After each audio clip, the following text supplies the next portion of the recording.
मऊगंज जिले के हनुमाना तहसील के ग्राम देवरा से एक गंभीर मामला सामने आया है, जहां मुख्यमंत्री संबल योजना के नाम पर गरीब परिवारों को ठगी का सामना करना पड़ रहा है। आरोप है कि योजना का लाभ दिलाने के बहाने गरीब मजदूरों से आधार कार्ड, पासबुक, चेक और फोटो लिए जा रहे हैं। बाद में सरकारी राशि तो खातों में आती है, लेकिन उसका बड़ा हिस्सा कथित रूप से कुछ लोगों द्वारा हड़प लिया जाता है। पीड़ित रमेश विश्वकर्मा ने बताया कि उनकी पत्नी के निधन के बाद मिलने वाली 4 लाख रुपए की सहायता राशि में से 2 लाख रुपए कथित तौर पर स्थानीय व्यक्ति ने अपने खाते में ट्रांसफर करवा लिए। व्यक्ति का दावा है कि यह हिस्सा सरपंच, सचिव और जनपद स्तर तक बांटना पड़ता है, जिससे मामला संगठित भ्रष्टाचार का रूप लेता दिख रहा है। क्या आपके खेत, प्लॉट या गांव में पानी की कमी है और आप सोच रहे हैं बोरवेल करवाने की? तो न्यूट्रॉन पाइप की विशाल रेंज में से एक भारत में पहली बार न्यूट्रॉन पाइप्स आपके लिए लेकर आए हैं 50 KG extra heavy duty neutron pipe, जिसमें है लोहे जैसी मजबूती जो आपके बोरवेल को बनाए सुरक्षित और टिकाऊ। बोरवेल के लिए दमदार समाधान। बोरवेल हो या एग्रीकल्चर, न्यूट्रॉन पाइप्स करते हैं हर जरूरत को पूरा।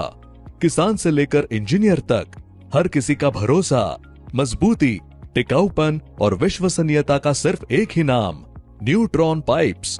शिकायत जनपद पंचायत और पुलिस चौकी में दर्ज कराई गई, लेकिन अभी तक कोई ठोस कार्यवाही नहीं हुई है। हितग्राही न्याय की गुहार लगाते हुए कलेक्टर सुनवाई में पहुंचे और चेतावनी दी कि अगर न्याय नहीं मिला तो वे अपने प्राण तक देने को तैयार। हनुमाना जनपद के सीईओ सुरभि श्रीवास्तव ने कहा कि जांच जारी है और दोषियों के खिलाफ कठोर कार्यवाही की जाएगी। यह मामला केवल एक परिवार का नहीं, बल्कि दर्जनों गरीब परिवारों की उम्मीद और भरोसे को दांव पर लगा रहा है। विंध्या टाइम्स के लिए मऊगंज से प्रियेश पांडे की रिपोर्ट। आज जन सुनवाई में आवेदन दिए हैं, क्या है पूरा मामला? सर जी, जन सुनवाई में आवेदन दिए है। मामला ये है कि हमारी मैडम ख़त्म हो गई थी, तो संबल का पैसा आया था, तो सरपंच, सेक्रेटरी और कुछ गांव के दलाल लोग मिलके पैसा हमारा निकाल लिए हैं। हम एक्सीडेंट हो गए थे, करीब 4 महीने से हम बिस्तर में पड़े थे। बाहर निकले तो पता चला पैसा आया था संबल का, सर, तो हमारा पैसा निकाल लिए। तो महानुभाव निवेदन है हमारा माननीय कलेक्टर साहब से, माननीय एसपी साहब से कि हमारा पैसा हमको मिल जाए, और हम कुछ नहीं चाहते। हम गरीब आदमी, लंगड़ा आदमी हैं। लगभग आपके पंचायत से कितने लोग? लगभग हमारे पंचायत, देवरा पंचायत से कम से कम 10 से 12 लोग हैं ये पीड़ित के। जो ये संबल वाला है, ये कम से कम 10 से 12 लोग हैं देवरा गांव के। पैसा किसके द्वारा निकाला गया और एक कौन लोग हैं? पैसा माननीय अरविंद कुमार पटेल जी हैं। इन्होंने बताया कुछ सहायता राशि आपको मिलेगी सरकारी योजना की, तो आप दस्तावेज दे दीजिए। दस्तावेज के साथ में चेक भी चाहिए। तो सर, हम गाड़ी चला रहे थे, ड्राइवर आदमी हम गुवाहाटी में थे, तो घर से कागज बच्चों से दिलवा दिए और चेक भी दिलवा दिए थे साइन करके। तो इसके वजह से जब पैसा आया तो हमको पहले ही बताया नहीं कि पैसा आएगा 4 लाख रुपए। तो पैसा पहले बताया कि 2 लाख रुपए प्रशासन से आपको लाभ मिलेगी। वो लाभ हमारे खाते में 4 लाख रुपए है, जिसमें से अरविंद कुमार पटेल जी 2,10,000 रुपए हमारे साथ फ्रॉडगिरी करके पैसा निकाल लिए। सरपंच, सेक्रेटरी मिलके, सेक्रेटरी दया कुमार पांडे, अरविंद कुमार पटेल, देवरा।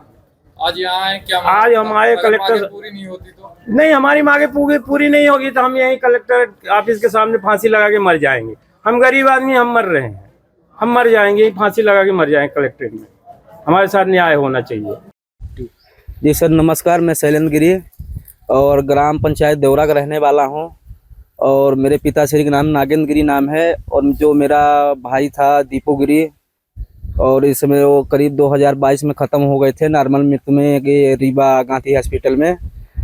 क्या समस्याएं हैं? समस्याएं मेरी ये है कि हमको अरविंद पटेल और उर्फ छोटू जायसवाल 1 साल पहले हमारे पास आए, बोले गवर्नमेंट का योजना ऐसा कुछ निकल रहा है लाभ, जो तुमको 1 लाख 2 लाख रुपए मिल सकता है। तो हमने बोला ठीक है भाई, तब ऐसा आप लोग मदद कर रहे हैं तो अच्छी बात है। तो हमसे आधार कार्ड और मेरा क्या बोलते हैं समर आईडी के फोटो वोटो सब हैंस के लेके गए। फिर इसके बाद मैं चला गया बम्बई। ये नवरात्र के टाइम पर ये करीब पैसा आया, तो मुझे नहीं मालूम हुआ कि संबल का पैसा आया था कि किस चीज़ का आया था। जब पूरे गांव में मतलब लूट मार ये लोग किए, तब पता चला मुझे कि ऐसा ऐसा ये हुआ। तो हमारे भी साथ ये शॉट हुआ, यहाँ खटखरी मध्यांचल बैंक में बुलाया गया हमको। छोटू जायसवाल ने बुलाया करीब 2 के 3 के बीच में, और एक सिंपल सी उसमें सादा कापी में साइन करवाए। फिर मैनेजर हमारे हाथ में 2,50,000 का गड्डी दिया। वहीं पर छोटू जायसवाल ने मेरे हाथ से छीन लिया, बोला ये तुम्हारा पैसा नहीं मेरा है, अधिकारियों का पैसा है, ये सबको देना है। हमने फिर गया खड़खरी चौकी थाना शाहपुर में गया, ये अपना खड़खरी चौकी में अमर सिंह एसआई साहब थे, उनको बताया ऐसा ऐसा हमारे साथ हुआ, रिपोर्ट भी लिखवाया, एक रिसीविंग भी मेरे पास हुआ। करीब 3-4 महीने हो गया, मैं लगातार 2 महीने गया चौकी, कोई सुनवाई नहीं हो रहा है। यहाँ तक के छोटू जायसवाल अरविंद पटेल हमको धमकी भी देते हैं और धमकी क्या दी है? धमकी ये देते हैं कि जान से मार दूंगा, ये सब कुछ मत करो, शांति से रहो। धमकी काहे के लिए दे रहे हैं? ये पैसा के लिए। हमने जब हमको जानकारी हुआ कि हमारे भाई का पैसा आया है ये सम्मल का, उससे पहले हमको जानकारी नहीं था। बाद में जानकारी हुआ, हमने थाना शाहपुर में गया, कंप्लेन किया, तो उनको पता चला कि चौकी गए हैं ये अरविंद पटेल और छोटू जायसवाल। ये कौन है? एक गांव के एक आम नागरिक हैं, आम पब्लिक जिसको बोलते हैं। ये छोटू जायसवाल बैंक का चपरासी है और जो अरविंद पटेल है प्रदीप पटेल का खास वो है, मतलब कई कुछ भी समझ लीजिए, बहुत खास अरविंद पटेल। उनके द्वारा हमको क्या है धमकी देने लगे। तो जब संबल का पैसा है आपके जी, जी। खाते में, 3 लोगों के द्वारा काहे लिए गए? इन लोग के द्वारा ये हमसे बोले कि गवर्नमेंट का कुछ योजना निकल रहा है 1,50,000 का, वो आपको दिलवाएंगे राशि। हमने बोला ठीक है भाई। और फिर इसके बाद मैं बम्बई चला गया, वहाँ से आया तो खाते में पैसा आ गया था हमारे और हमको पता नहीं चला।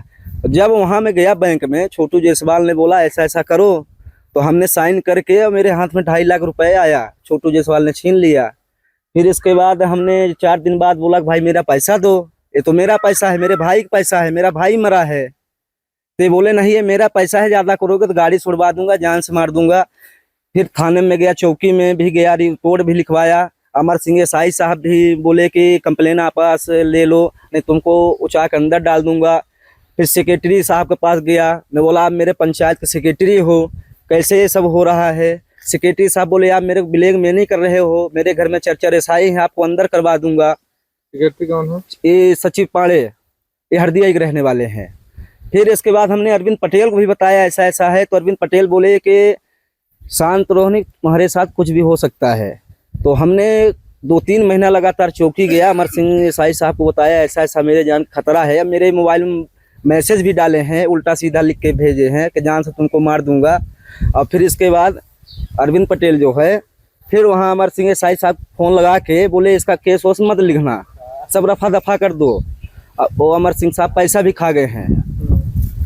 बस यही इतनी कहानी है। मेरे घर में मैं शासन प्रशासन से यही चाहता हूं कि हमारे साथ धोखाधड़ी किया गया है। हमको ये सब नहीं मालूम था कि मेरे भाई पैसा आएगा।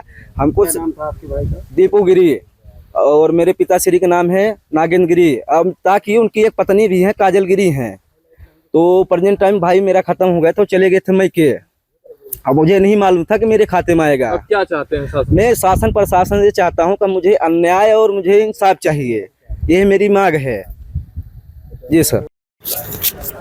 मऊगंज जिले के जो ग्राम पंचायत देवरा है, संबल के तहत कई लोगों को धोखाधड़ी का भी मामला सामने आया है और कई लोगों को मरने के बाद भी संबल बना है।